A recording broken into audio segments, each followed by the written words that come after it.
I'm always getting ready for home invasion or a situation. Smart. It might be. The problem is that there are just too many things to worry about. I also have to worry about fucking ticks and things that I can't see, like flesh-eating bacteria and MRSA. You know what I worry about more than anything, honestly? Asteroidal impacts. You do? Yep. Really? Yeah, because they can come and then wipe out civilization almost instantaneously. There was something I just retweeted yesterday that Graham Hancock put up. They found a new impact site at 12,500 years ago that coincides with the end of the Ice Age. Wow. This is one of the things that he and Randall Carlson have been saying ad nauseum. And now Robert Schoch, rather, who's a professor at Boston University.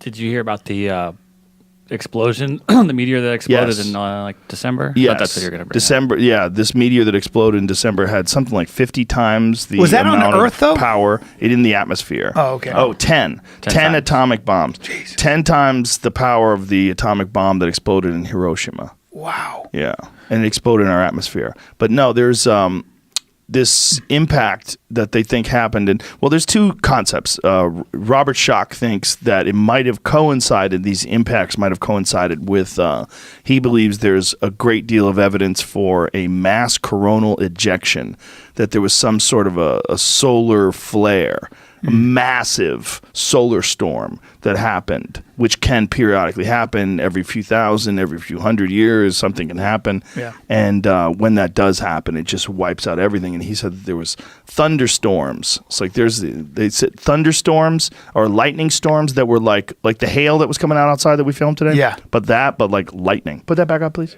Jesus. So this is the impact crater that they found in Greenland. It's 15 30 miles across. Yeah, Holy 31 kilometers across, which is like 15 miles or something? Yeah, somewhere around 15 ridiculous. miles. It's fucking insanely huge. But do you think, as you think about your impending doom, which is going to happen, right?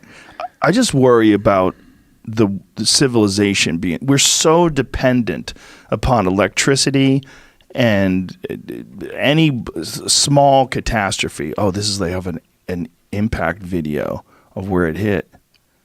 Wow. Oh, wow. So it's all this hit like where there's glaciers right now, where there's this massive impact. They got hit, man. The people that lived 12,500 years ago got hit. There's more than one crater too, by the way. This is one of the many craters that they found during the time period of 12,500 BC, or 12,500 years ago rather, to 10,000 years ago. In that time period, that 2,000-year time period, they think there was multiple impacts on the Earth. Why? I guess it just wasn't our time now. Well, we're lucky. We've just been through a really lucky stage. But what he's saying, essentially, is that this is what wiped out the Egyptian civilization, the first Egyptian civilization. This is what wiped out the civilization that built Göbekli Tepe. This is what wiped out the civilization that preceded Sumer and ancient Babylon and Mesopotamia, that all those were a rebuild of I can't wait for him to come back on again. He's coming back on again. Graham Hancock is coming back on again. I think April 22nd. I listened to him debate that other guy that you had on the podcast. It was great. Yeah, well, it's Michael Shermer, who's actually a friend of mine who I like. But Yeah, he's a skeptic, and there's an issue with skeptics. And the issue is not that it's not good to be skeptical. It's very good to be skeptical. The problem is when you approach things as a skeptic, you're not approaching them as a scientist. And I'm not saying that Michael does this, but that I think he did in that debate. I think it was a mistake.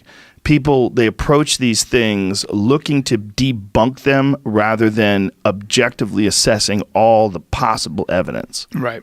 And so because of that, you miss out on big things. Like, this is evidence. This is not like Bigfoot tracks or some shit like that. This is fucking real evidence of a crater that they have dated back to 12,500 years ago. Yeah, but people have a hard time believing in doomsday scenarios because it kind of like, when you talk about taking the entire chessboard and throw it in the air and you have evidence for it, look at global warming and stuff like that. Sure. There is I really believe that people have, whether it's latent or not, a religious notion that we are ultimately sacred and that God would never do something that terrible to us en masse. I really believe that. Like humanity itself to go away, no, because that would make no sense. We're moving in a certain direction.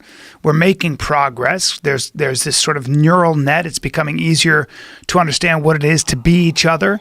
That's kind of what virtual reality and being able to download other people's brains will eventually do. Yeah. That probably brings us into one, I guess, universal consciousness. I mean, you can go on and on. So the idea that would be all obliterated before it happens, before the singularity, for example, happens, is too much to bear. It would make no sense for us because we have this narrative that we all kind of adhere to. It's very easy to do that.